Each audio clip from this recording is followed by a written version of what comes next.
नमस्कार सर। नमस्कार sir. Sir क्या नाम है आपका? मेरा नाम भूपेंद्र पंवार है। भूपेंद्र जी कहाँ से आए हैं? इंदौर, मध्य प्रदेश। संत रामपाल जी महाराज से आपने नाम दीक्षा कब ली? 28/6/2012 को संत रामपाल जी महाराज जी से जुड़ा मैं। संत रामपाल जी महाराज से नाम दीक्षा लेने से पहले आप क्या भक्ति साधनाएं करते थे? संत रामपाल जी महाराज जी से जुड़ने से पहले हम जय गुरुदेव पंथ से जुड़े थे 15 साल से पिछले। सर जो जय गुरुदेव पंथ से आप 15 साल जुड़कर भक्ति साधना करते रहे, उनसे आपको क्या क्या लाभ हुए? सर लाभ तो कुछ नहीं हुए, नुकसान ही हुआ पूरा टोटल। क्योंकि मेरे मौसा जी जय गुरुदेव पंथ से जुड़े थे और उन्होंने पूरा जीवन अपना जय गुरुदेव पंथ में दिया और उन्हें टोटल बर्बादी के सिवा कुछ नहीं मिला। ये सारी संगत जानती है कि वो आज किस स्थिति में है, तो इसलिए मैंने वहाँ से दूर हटना ही अच्छा समझा। और अब संगत को छोड़ने के बाद में मैं गलत लाइन में लग गया और दारू बेचना, शराब, मांस, मटन खाना, लोगों को मारना पीटना, ये सारे गलत काम करे।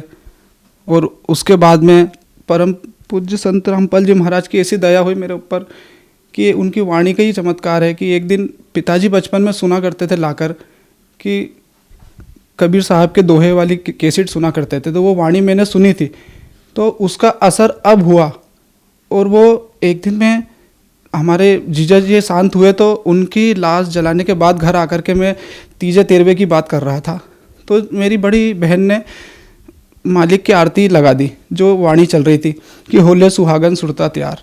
वो वाणी सुनते ही मेरे अंदर का जो भगत मैंने मार के दफना दिया था सालों पहले, जय गुरुदेव पंथ से जुड़ने के बाद में जो मेरा भगत जो था वो मैंने दफना चुका था। क्योंकि गलत लाइन में लगने के बाद में कुछ हासिल नहीं हुआ वो मौसा जी को देखते हुए, तो मैंने क्या, मेरे को भी क्या मिलेगा, तो मैंने सब ख़त्म करके गलत लाइन में जुड़ गया था। बाकी वो वाणी सुन करके वो कोयल वाली बात याद आती है गुरु जी की, वो संत रामपाल जी महाराज जी की, कि वो कोयल जब आवाज़ लगाती है तो बच्चे खिंचे चले आते हैं। तो वो आवाज़ सुनकर मेरे अंदर का भगत जाग गया और मैं जी को बोला, मैंने कहा मेरे संत रामपाल जी महाराज जी से मेरे को नाम दीक्षा दिलवा दे। मैं इस तरह से उनसे जुड़ा। सर संत रामपाल जी महाराज से जुड़ने के बाद क्या आपको कोई लाभ प्राप्त हुए? संत रामपाल जी महाराज जी से नाम दीक्षा लेने के बाद में बहुत लाभ हुए सर, बहुत लाभ हुए। पहला लाभ तो ये हुआ कि कई चक्कर एक्सीडेंट से बचा हूँ। मैं गाड़ी बहुत तेज़ चलाता हूँ, क्योंकि धीरे गाड़ी चलती नहीं मेरे से, मैं तेज़ चलाता हूँ, तो कई चक्कर एक्सीडेंट से संत रामपाल जी महाराज ने मुझे बचाया। और नामदान लेने के बाद में जब मैं घर गया था तो मेरी जो वाइफ है उन्होंने मेरे से झगड़ा करा कि भाई आप या तो गुरु को मानो या हमें मानो, हमें रखो। तो इस वजह से हमारे बीच में झगड़ा हो गया। अब झगड़ा इस हद तक पहुंच गया सर जी कि वो घर में मेरे सारे बंदूक, चाकू, छुरे, तलवार सब रखा रहता था। आप चाहे तो मेरे वाइफ से पूछ सकते हैं या मेरा पता नंबर सब दूंगा मैं, आप कभी भी आकर के मुझसे पूछ सकते हैं। उनने सर चाकू निकाला, इतना बड़ा चाकू था सर और इतना चौड़ा, उसमें एक तरफ ऐसी धार है और एक तरफ ऐसे कांटे हैं। उसने वो चाकू टान से उठाया और मैं काफ़ी दूर बैठा था, उनने ऐसे उठाया और ऐसे करके पेट में मारा उसने। मैं कैसे इतनी दूर से वहाँ उसके पास पहुँच गया मुझे कुछ पता नहीं। उसका हाथ यूँ था और मेरा हाथ यूँ था, अगर मैं 1 सेकंड भी देर कर देता तो वो चाकू उसके पेट में फंस जाता। पर मैं खूब रोया। मैं ये सोच के नहीं रोया कि भाई पुलिस वाले मुझे ले जाएंगे, मैं पुलिस वाले से तो वैसे नहीं डरता था। तो मैं इसलिए रो रहा था कि अगर इसको कुछ हो जाता या मर जाती तो मतलब मेरे गुरु का नाम बदनाम हो जाता, संत रामपाल जी महाराज का नाम बदनाम हो जाता। मेरे को ये सोच सोच के रोना आ रहा था। उसके बाद में मैंने उसको चनकट मारा तो वो बेहोश हो गई, फिर उठी तो पागलों जैसी हरकत करने लग गई, मेरे हाथ पैर दूजने लग गए कि मतलब ये क्या हो रहा है। फिर मैंने संत रामपाल जी महाराज जी का चरणामृत और प्रसाद उनसे क्षमा याचना करके मैंने वो चरणामृत और प्रसाद उसके मुँह में डाला।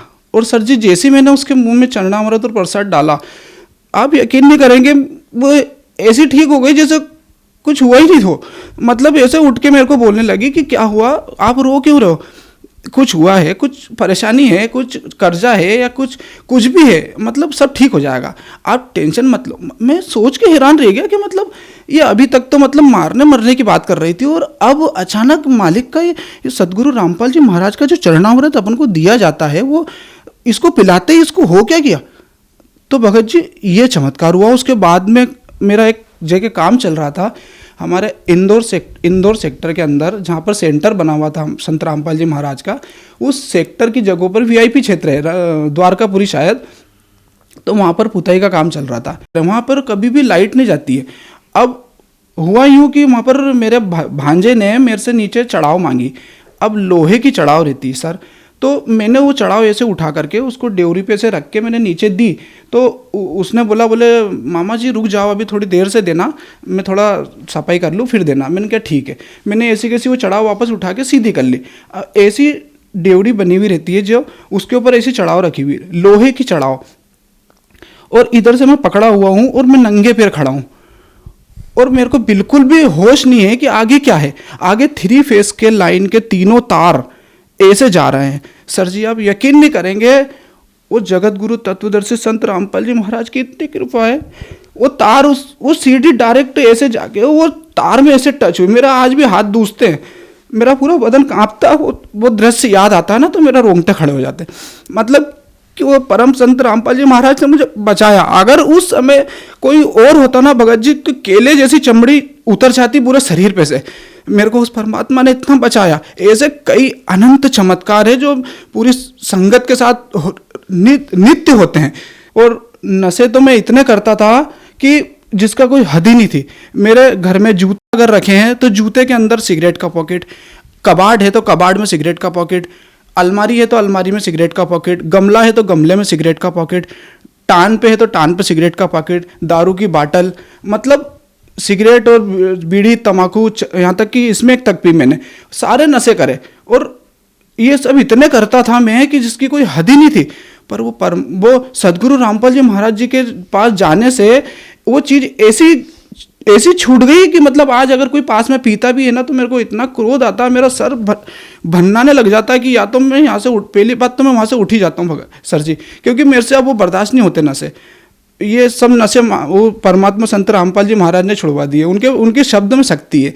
आप एक बार उनसे नामदान लेंगे, सिर्फ उनके नामदान देने मात्र से सारे नशे, सारी बुराइयां, सारी कुरीतियां आपके अंदर से ऐसी निकल जाती है, बिल्कुल एकदम कोमल निर्मल बन जाता है इंसान। जब मैं सर जी जय गुरुदेव पंथ में था, संत तुलसीदास जी महाराज जी ने भी संत रामपाल जी महाराज जी के बारे में भविष्यवाणी की थी, जो मैं आपको बताना चाहता हूँ। वो इस प्रकार है कि वो जय गुरुदेव बाबा ने ये कहा था कि मैं आपको पार नहीं करूँगा, आपको पार करने वाला पृथ्वी पर जन्म ले चुका है, पर अभी मुझे ऊपर से आदेश नहीं है उसका पता बताने का, क्योंकि अगर मैं अभी पता बता दूंगा तो आप सब लोग उठ के भग जाओगे। ये बात मैं झूठ नहीं बोल रहा हूँ, ये जितने भी मुझे सुन रहे हैं जय गुरुदेव पंथ से जुड़े हुए, वो सब जानते हैं कि मैं सही बोल रहा हूँ। उनकी भी आत्मा जानती है कि मैं सही बोल रहा हूँ, मैं झूठ नहीं बोल रहा हूँ। ये बात 100% सही है। सर आपने बताया कि संत रामपाल जी महाराज से नाम दीक्षा लेने के बाद आपको बहुत से लाभ प्राप्त हुए तथा आपकी नशे की बीमारी छूट गई। तो जो समाज आज आपको देख रहा है उनको आप क्या संदेश देना चाहते हैं? जो समाज मुझे सुन रहा है, मैं उनसे हाथ जोड़कर यही निवेदन करना चाहूँगा कि जितनी जल्दी हो सके समय व्यर्थ ना करें, क्योंकि समय बहुत कम बचा है। जितनी जल्दी हो सके तत्वदर्शी संत रामपाल जी महाराज जी के चरणों में आकर के नाम दीक्षा ले लें और अपना जीवन धन्य करें, क्योंकि ये मौका बार बार हाथ नहीं आएगा। जब मुझ जैसे इंसान को वो सुधार सकते हैं, तो जो लोग नशा करते हैं उन लोगों भाई बंधुओं से मैं ये कहना चाहूँगा कि नशा करने से आप आपके परिवार वालों को, आपसे टच में जो जुड़े हैं उन सभी लोगों को आपकी वजह से कितना दुख होता है। अगर आप वाकई में नशा छोड़ना चाहते हो तो बहुत सरल है, बहुत सरल है। एक बार सिर्फ परम सदगुरु तत्वदर्शी संत रामपाल जी महाराज का सत्संग देखें, सुने, उसे समझे, एक नहीं 2 बार नहीं 3 बार सुने, आप जो भी है उसको देखे समझे। अगर आपका नाम नहीं, आपका जीवन पे परिवर्तन आए तो आप बोलिएगा। सर संत रामपाल जी महाराज से नाम दीक्षा कैसे ले सकते हैं? संत रामपाल जी महाराज जी से नाम दीक्षा लेने का बहुत ही आसान तरीका है। वो ये है कि कई सारे चैनलों पर उनके सत्संग आते हैं और नीचे पट्टी चलती है, उन पर जो नंबर आते हैं उन पर संपर्क करें, और उन संपर्क करने पर आपको जो भी वो सजेशन करें उस हिसाब से आप नाम दीक्षा लीजिए और अपने जीवन को धन्य कीजिए। धन्यवाद सर। सत साहिब।